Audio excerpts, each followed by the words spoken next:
علامہ قرطبی رحمۃ اللہ تعالیٰ علیہ لکھتے ہیں کہ ایک مرتبہ ایک عورت نے مشہور ولی اللہ حضرت امام حسن بصری رحمۃ اللہ تعالیٰ علیہ کی خدمت بابرکت میں حاضر ہو کر عرض کیا، میری جوان بیٹی فوت ہو گئی ہے، کوئی طریقہ ارشاد فرمائیے کہ میں اسے خواب میں دیکھوں۔ آپ رحمۃ اللہ تعالیٰ علیہ نے عمل بتایا۔ اس نے اپنی مرحومہ بیٹی کو خواب میں دیکھا تو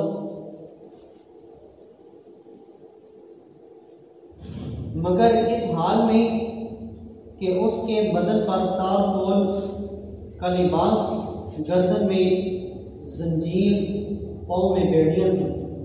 یہ ہولناک منظر دیکھ کر وہ عورت کانپ اٹھی۔ اس نے دوسرے دن یہ خواب حضرت امام حسن بصری رحمۃ اللہ تعالیٰ علیہ کو سنایا۔ خواب سن کر آپ رحمۃ اللہ تعالیٰ علیہ بہت غمگین ہوئے۔ کچھ عرصے بعد حضرت حسن بصری رحمۃ اللہ تعالیٰ علیہ نے خواب میں ایک لڑکی کو دیکھا جو جنت میں ایک تخت پر تاج سجائے بیٹھی تھی۔ آپ کو دیکھ کر وہ کہنے لگی، میں اس خاتون کی بیٹی ہوں جس نے آپ کو میری حالت بتائی تھی۔ آپ رحمۃ اللہ تعالیٰ علیہ نے فرمایا، اس کے کہنے کے مطابق تو تم عذاب میں تھی، آخر یہ انقلاب کس طرح آیا؟ مرحومہ بولی، قبرستان کے قریب سے ایک شخص گزرا اور اس نے مصطفیٰ جان رحمت شمع بزم ہدایت صلی اللہ تعالی علیہ وآلہ وسلم پر درود بھیجا۔ اس درود شریف پڑھنے کی برکت سے اللہ پاک نے ہم 560 قبر والوں سے عذاب اٹھا لیا۔ پیارے اسلامی بھائیوں، معلوم ہوا درود شریف کی برکت ہے، جب بھی کسی قبرستان کے قریب سے گزر ہو، یاد کر کے حدیث شریف میں بیان کرتا یہ سلام کہہ لیجیے، السلام علیکم یا اہل القبور یغفر اللہ لنا ولکم انتم سلفنا ونحن بالاثر، یعنی اے قبرستان والو، تم پر سلام ہو، اللہ پاک ہماری اور تمہاری مغفرت فرمائے، تم ہم سے پہلے آ گئے اور ہم تمہارے بعد آنے والے ہیں۔ پھر سرکار عالی وقار مدینے کے تاجدار صلی اللہ تعالی علیہ وآلہ وسلم کی ذات پاک پر درود شریف بھیج کر اس کا ثواب قبرستان میں دفن مسلمانوں کو ایصال کر دیجیے۔ کیا عجب، ہمارا یہ تحفہ درود کسی کی نجات کا سبب بن جائے۔ بیکار گفتگو سے میری جان چھوٹ جائے، بیکار گفتگو سے میری جان چھوٹ جائے، ہر وقت کاش لب پہ درود و سلام ہو۔ صلو علی الحبیب صلی اللہ علیہ محمد صلی اللہ علیہ وسلم۔ حدیث پاک میں ہے کہ انما الاعمال بالنیات، اعمال کا دار و مدار نیتوں پر ہے۔ پیارے اسلامی بھائیوں، اچھی نیت بندے کو جنت پہنچا دیتی ہے۔ بیان سننے سے پہلے کچھ اچھی نیتیں کر لیجئے۔ مثلا نیت کیجئے، رضا الہی کے لیے بیان سنوں گا، علم دین سیکھوں گا، پورا بیان سنوں گا، ادب سے بیٹھوں گا، نصیحت حاصل کروں گا، احمد مجتبیٰ محمد مصطفیٰ صلی اللہ تعالی علیہ وآلہ وسلم کا نام پاک سن کر درود پاک پڑھوں گا۔ صلو علی الحبیب صلی اللہ تعالی علی محمد صلی اللہ علیہ وسلم۔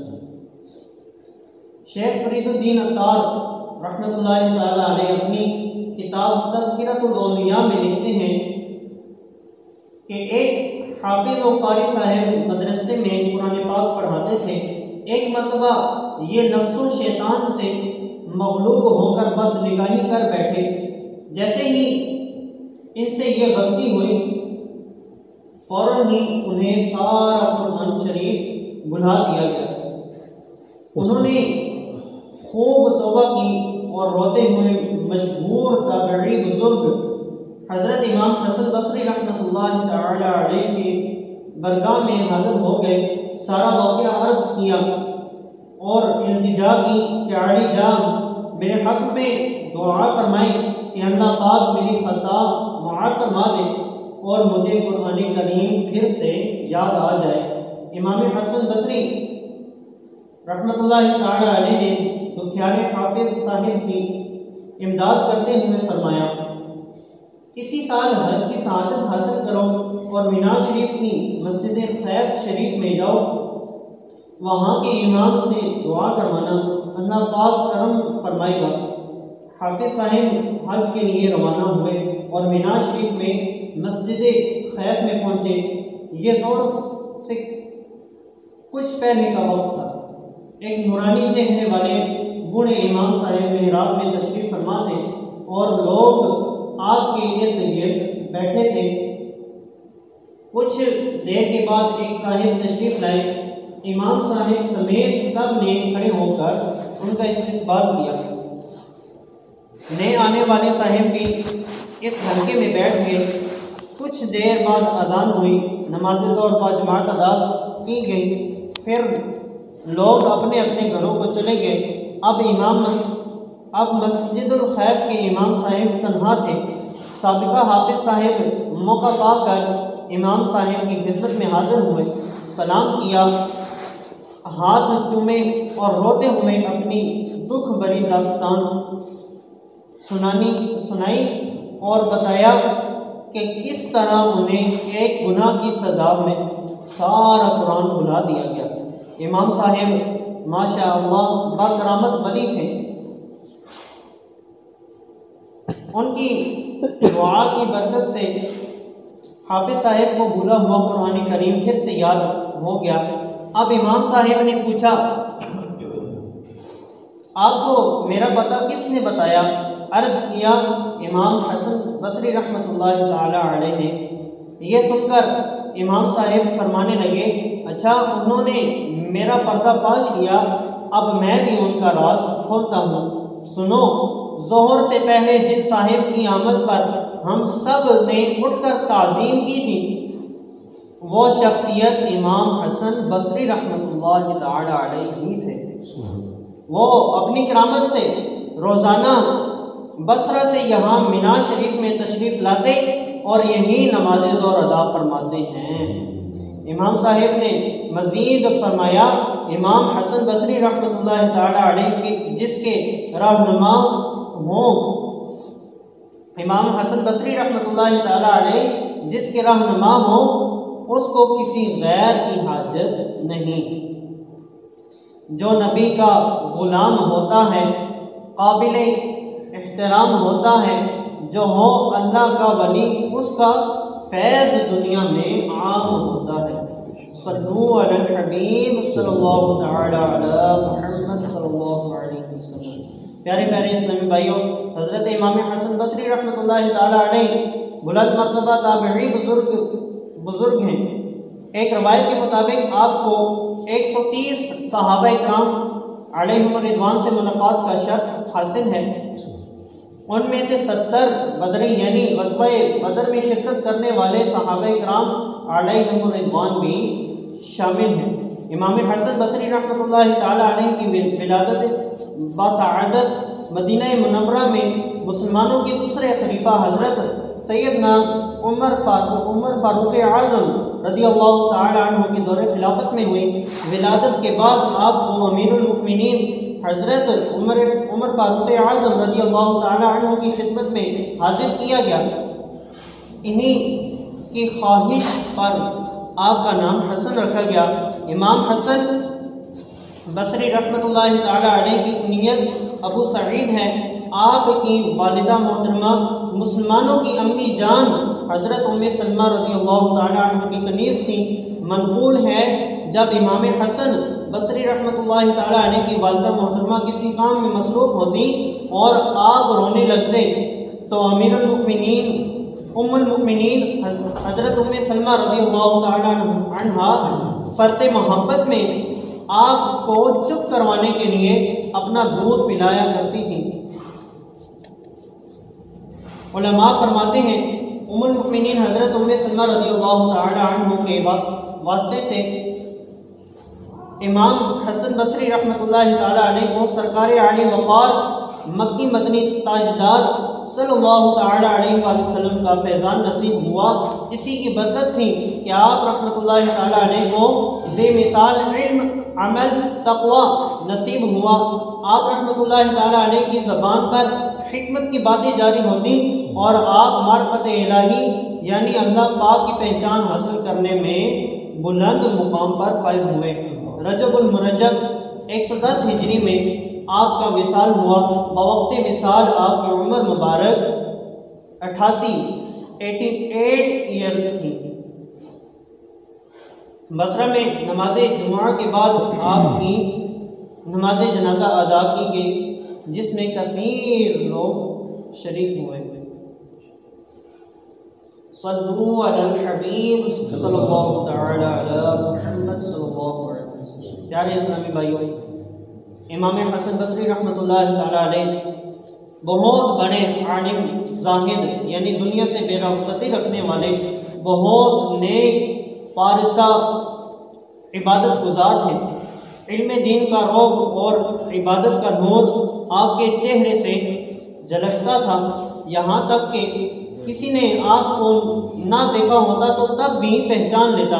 ایک مرتبہ ایک اجنبی شخص بصرہ میں آیا، شاید اس نے امام حسن بصری رحمۃ اللہ تعالی علیہ کا چرچا سن رکھا تھا، چنانچہ اس نے کسی سے امام حسن بصری رحمۃ اللہ تعالی علیہ کے متعلق پوچھا تو بتانے والے نے کہا، مسجد میں چلے جاؤ، وہاں جو ایسا شخص دکھائی دے کہ اس کی مثل تم نے کبھی نہ دیکھا ہو، بس سمجھ لینا کہ وہی امام حسن بصری رحمۃ اللہ تعالی علیہ۔ سبحان اللہ۔ امام حسن بصری رحمۃ اللہ تعالی علیہ کے دور مبارک میں ایک شخص تھا، حجاج بن یوسف، اس دور کا حکمران تھا اور تھا بھی بڑا ظالم۔ ایک دن حجاج بن یوسف نے حضرت خالد بن صفوان رحمۃ اللہ تعالی علیہ سے پوچھا، بصرہ کا سردار کون ہے؟ فرمایا، حضرت حسن بصری رحمۃ اللہ تعالی علیہ۔ حجاج حیرت سے بولا، یہ کیسے ہو سکتا ہے؟ حسن بصری تو غلام زادے ہیں۔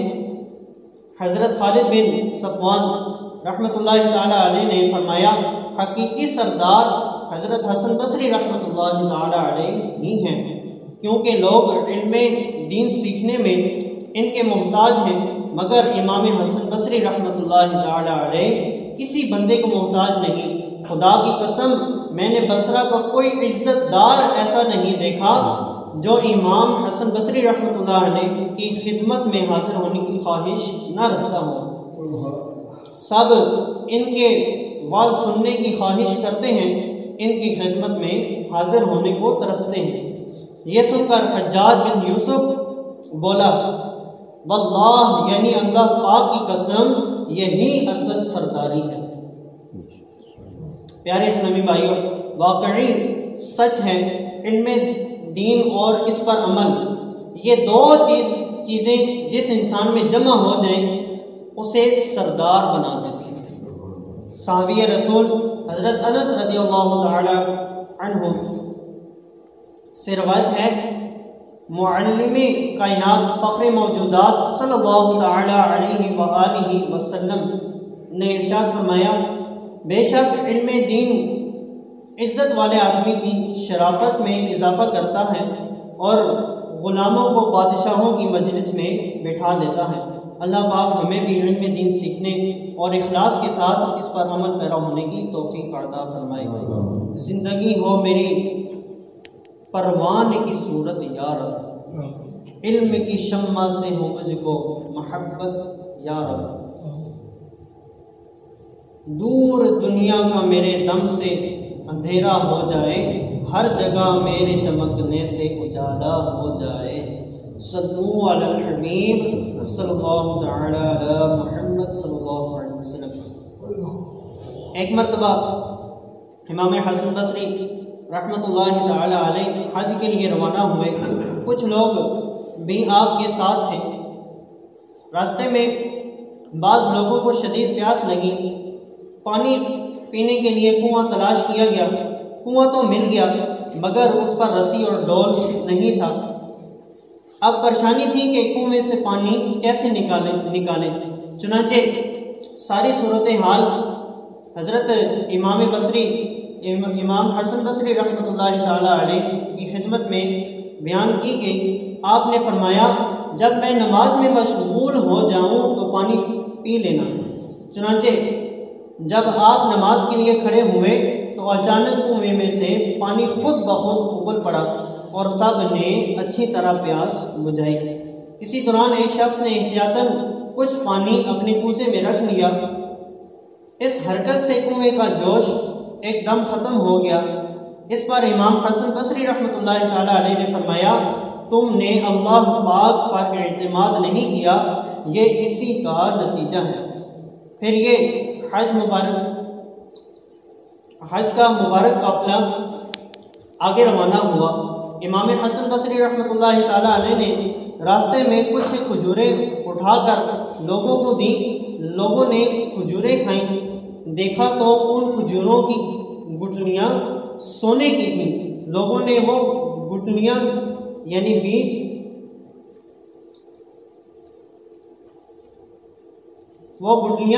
بیچ کر کھانے پینے کا سامان خریدا اور اس میں سے صدقہ بھی کیا۔ پیارے اسلامی بھائیوں، امام حسن بصری رحمۃ اللہ تعالی علیہ کیسے باکرامت بلند شان والے ولی کامل تھے۔ آپ رحمۃ اللہ تعالی علیہ کے نماز میں مشغول ہونے کی برکت سے کنویں کا پانی خود بخود ابل کر اوپر آ گیا اور آپ کے ہاتھ مبارک لگنے کی برکت سے کھجوروں کی گٹھلیاں سونے کی بن گئی۔ یقیناً اللہ پاک کے نیک بندے بڑے ہی باکمال ہوتے ہیں۔ اللہ پاک انہیں بلند شان بھی عطا فرماتا ہے، انہیں اپنے قرب سے بھی نوازتا ہے، انہیں اپنے خاص انعامات سے بھی نوازتے ہوئے کرامات بھی عطا فرماتا ہے۔ اے عاشقان رسول، ابھی ہم نے جو حکایت سنی اس میں ہمارے لیے سیکھنے بلکہ عملی طور پر زندگی میں نافذ کر لینے کا بہت ہی زبردست مدنی پھول ہے۔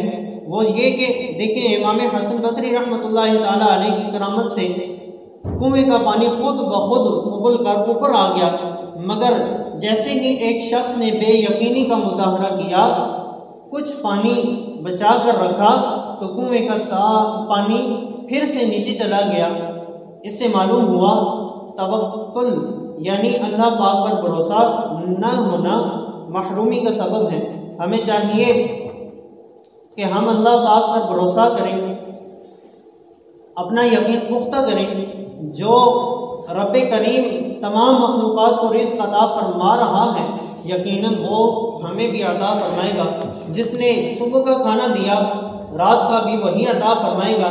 جس نے بچپن میں دودھ کی نعمت سے نوازا، جوانی میں بھی وہی ہمارا رب ہمیں نوازے گا، بڑھاپے میں بھی وہی عطا فرمائے گا۔ اس لیے اللہ پاک پر بھروسہ رکھنا چاہیے، اپنا یقین پختہ کرنا چاہیے۔ اللہ پاک قرآن کریم میں ارشاد فرماتا ہے وَمَن يَتَوَكَّلْ عَلَى اللَّهِ فَهُوَ حَسْبُهُ، ترجمہ کنز ایمان، اور جو اللہ پر بھروسہ کرے تو وہ اسے کافی ہے۔ صلو علی الحبیب صلی اللہ تعالی علی محمد صلی اللہ علیہ وسلم۔ توکل کے فضائل پر مبنی دو احادیث پاک ملاحظہ فرمائیے۔ نمبر 1، مسلمانوں کے دوسرے خلیفہ حضرت عمر فاروق اعظم رضی اللہ تعالی عنہ سے روایت ہے کہ اللہ پاک کے آخری نبی رسول ہاشمی صلی اللہ تعالی علیہ وآلہ وسلم نے فرمایا، اگر تم اللہ پاک پر اس طرح توکل کرو جس طرح توکل کرنے کا حق ہے، تو تمہیں اس طرح رزق دیا جائے گا جس طرح پرندوں کو رزق دیا جاتا ہے۔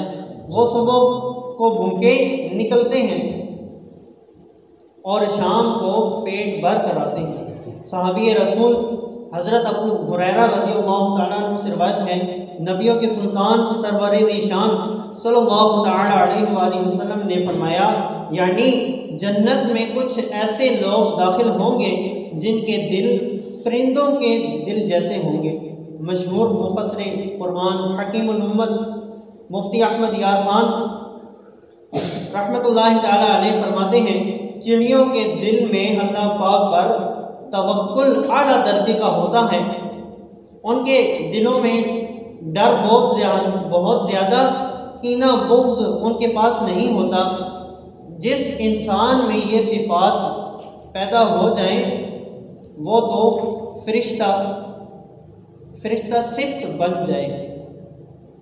جو یقین کی راہ پہ چل پڑے انہیں منزلوں نے پناہ دی، جو یقین کی راہ پر چل پڑے انہیں منزلوں نے پناہ دی، جنہیں وسوسوں نے ڈرا دیا وہ قدم قدم پر بہک گئے۔ صلو علی الحبیب صلی اللہ تعالی علی محمد صلی اللہ علیہ وسلم۔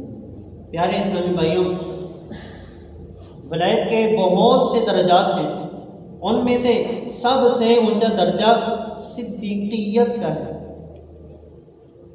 الحمدللہ امام حسن بصری رحمۃ اللہ تعالیٰ علیہ کی ولادت میں صدیقیت کے درجے پر فائز تھے۔ روایت ہے کہ ایک مرتبہ مسلمانوں کی پیاری امی جان حضرت عائشہ صدیقہ طیبہ طاہرہ رضی اللہ تعالیٰ عنہ نے امام حسن بصری رحمۃ اللہ تعالیٰ علیہ کی باتیں سنی تو فرمایا، یعنی یہ کون ہے جو صدیقین جیسی باتیں کر رہا ہے۔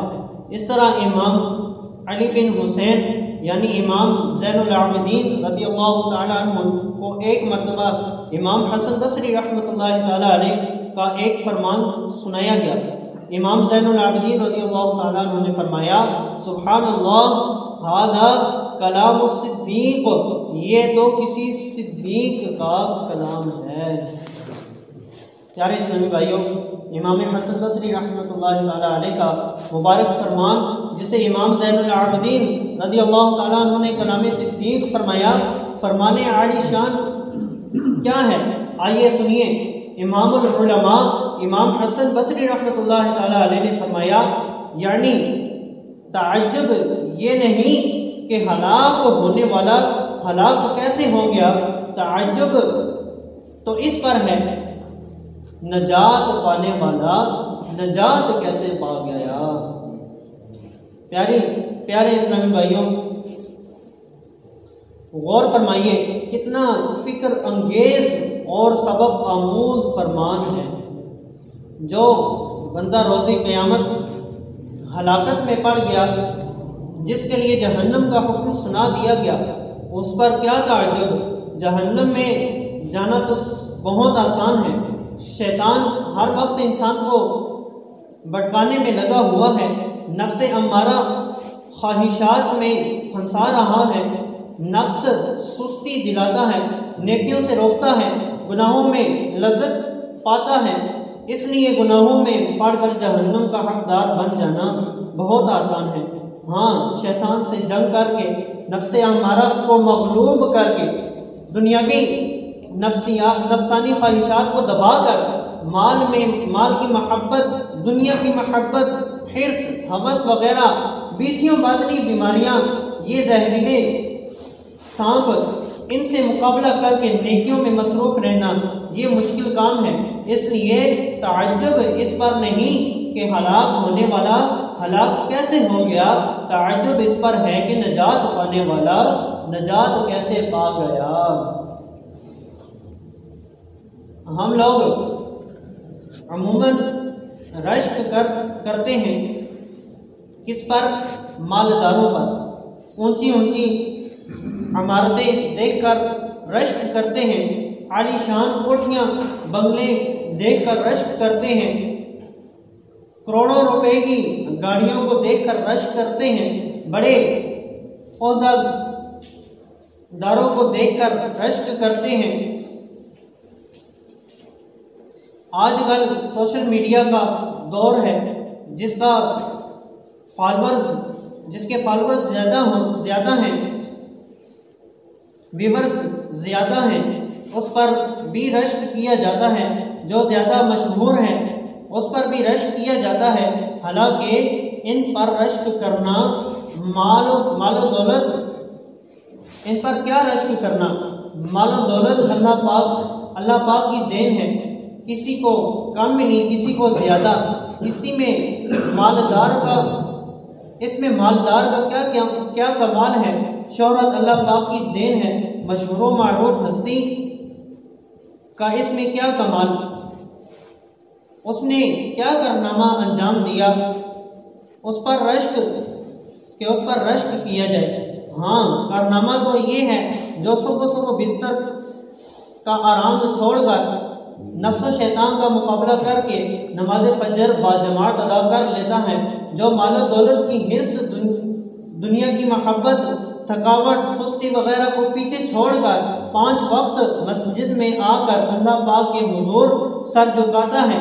کارنامہ تو یہ ہے، جو فرض روزوں کے ساتھ نفل روزے بھی رکھتا ہے، فرض نمازوں کے ساتھ نوافل بھی پڑھتا ہے، جو نفس و شیطان سے مقابلہ کر کے سنتوں پر عمل پیرا رہتا ہے، جو دنیاوی نوکریوں کے خواب سجائے نہ سجائے، آخرت میں جنت پانے کے لیے علم دین لازمی سیکھتا ہے، جو اللہ پاک کے دین کی خدمت کرنے کے لیے اپنی جیب سے پیسے خرچ کر کے، کام کاج سے چھٹی کر کے، گھر سے بال بچوں سے دوری برداشت کر کے عاشقان رسول کے ساتھ مدنی قافلوں کا مسافر بنتا ہے اور بناتا ہے، جو قرآن کریم پڑھتا پڑھاتا ہے، مدرسۃ المدینہ بالغان میں پڑھاتا ہے، نیکی کی دعوت عام کرتا ہے، نماز فجر میں خود بھی اٹھتا ہے اور دوسروں کو بھی جگاتا ہے، گھر گھر گلی گلی دکان دکان جا کر لوگوں کو اللہ پاک کی دین کی دعوت دیتا ہے۔ کارنامہ تو اس نے انجام دیا۔ فیشن پرست نے کیا کارنامہ کیا؟ جو گناہوں میں مشغول ہے، اس نے کیا کارنامہ انجام دیا؟ جو دنیا میں رہ کر صرف دنیا ہی بناتا رہا، اس نے کیا کارنامہ کیا؟ ان کا تو کوئی مد مقابل ہی نہیں ہے۔ فیشن کا زمانہ ہے، فیشن سے کون روکے گا؟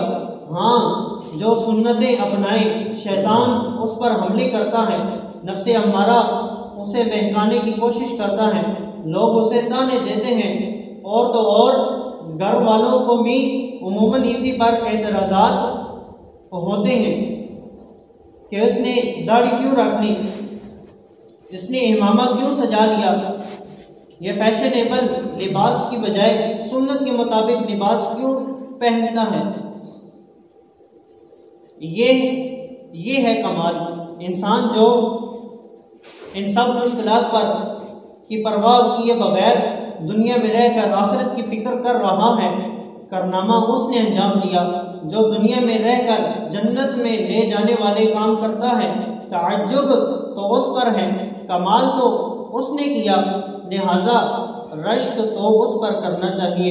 اور جو بد نصیب دنیا میں رہ کر دنیا ہی کا ہو گیا، شیطان سے بھی ہار گیا، نفس امارہ سے بھی ہار گیا، فیشن پرستی کے سامنے بھی اس نے ہتھیار ڈال دیے، جہنم میں لے جانے والے کاموں میں مصروف ہو گیا، اس پر کیا تعجب، اس پر کیا رشک کرنا؟ غرض تعجب اس پر نہیں کہ ہلاکت میں پڑنے والا ہلاکت میں کیسے پڑ گیا، تعجب تو اس پر کہ نجات پانے والا نجات کیسے پا گیا۔